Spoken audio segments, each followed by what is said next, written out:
sono alzato, oh bella ciao, bella ciao, bella ciao.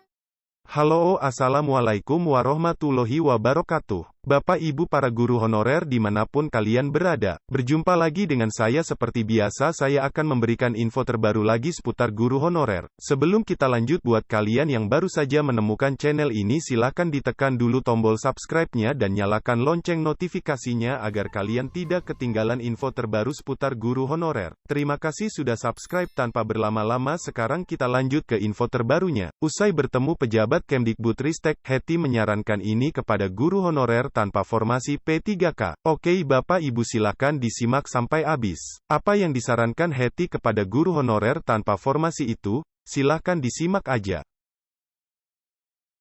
Sejumlah guru honorer yang lulus passing grade P3K batal berorasi di depan kantor Kemdikbudristek, Jakarta, Kamis tanggal 18 November. Oh iya Bapak Ibu, kan kemarin para guru honorer yang lulus passing grade itu rencananya akan demo di depan kantor Kemdikbudristek, tapi malah enggak jadi. Apa penyebabnya? Perwakilan dari guru honorer hanya bersilaturahmi dengan pejabat Kemdikbudristek. Adapun yang mewakili Kemdikbudristek ialah Sekretaris Direktorat Jenderal Guru dan Tenaga Kependidikan GTK Nunuk Suryani. Usai pertemuan, perwakilan Forum Guru Honorer Negeri Lulus Passing Grade Seluruh Indonesia FGHNLSI Hetty Kustrianingsih menyampaikan saran kepada guru-guru honorer. Dia menyarankan para guru honorer untuk mendaftar seleksi P3K tahap 2 sebelum penutupan pendaftaran. Saran saya sebaiknya segera mendaftar sebelum pendaftaran ditutup besok, tanggal 19 November pukul 23.59 WIB, ungkap Hetty Kamis tanggal 18 November. Guru honorer di kota Cilegon, Banten, ini mengaku belum mendaftar P3K tahap 2, namun dia akan mendaftar agar mendapatkan kebijakan optimalisasi di tahap 3 nanti. Bapak Ibu, apakah ada yang sama dengan guru honorer Cilegon dan Banten?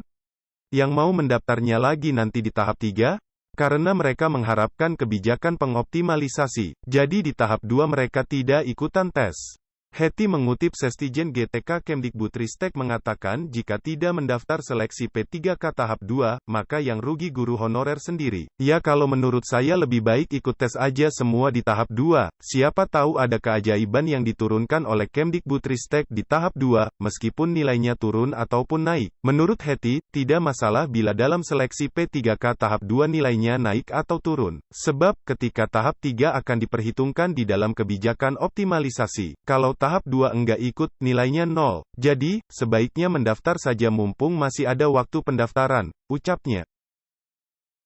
Meski begitu, Hetty tidak memaksakan kehendak kepada guru honorer yang tidak mau mendaftar P3K tahap 2, dia hanya menyarankan sebaiknya mengikuti proses yang sudah ditetapkan pemerintah. Sembari berjuang mendapatkan payung hukum di pusat, ayo mendaftar dan ikuti seleksi P3K guru tahap 2, pungkas Hetty Kustrianingsih. Sebelumnya, guru-guru honorer yang tergabung dalam FGHNLPSI berencana menggelar aksi unjuk rasa di depan Kemdikbudristek, Istana Negara, dan DPR RI. Tuntutannya adalah meminta formasi P3K bagi guru honorer yang lulus passing grade tahap 1. Penyediaannya formasi P3K ini harus dituangkan dalam regulasi.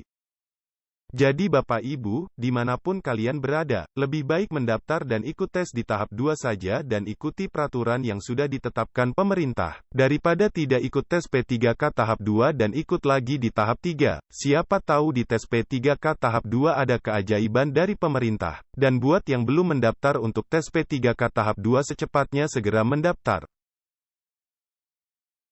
Bapak Ibu para guru honorer dimanapun kalian berada, info terbaru hari ini cukup sekian dulu, dan sampai jumpa di esok hari di info terbaru berikutnya. Terima kasih buat yang selalu menyimak info-info terbaru guru honorer pejuang ASN, dan jangan ketinggalan info terbaru di esok hari. Wassalamualaikum warahmatullahi wabarakatuh.